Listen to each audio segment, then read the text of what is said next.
විමන්ද ඔක්කොම එකයි පාඩි.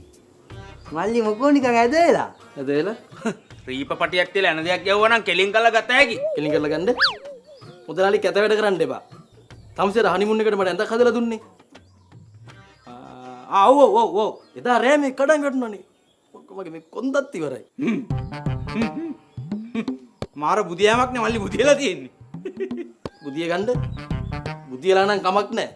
නිකන් ඉඳ ගන්න ගිහිල්ලා කඩන් වැටුණා. අන්න එකනේ කියන්නේ. බුදිය ගන්න තියෙන ඇඳේ ඇයි මල්ලි ඉඳ ගන්න කිව්වේ? දැන් ඉඳ ගන්න තියෙන පුටුවේ බුදිය ගත්තොත් මොකද වෙන්නේ? කඩාගෙන වැටෙනවා. අන්න ඒ වගේ බුදිය ගන්න තියෙන ඇඳේ ඉඳ ගත්තොත් මොකද වෙන්නේ? කඩාගෙන වැටෙනවා.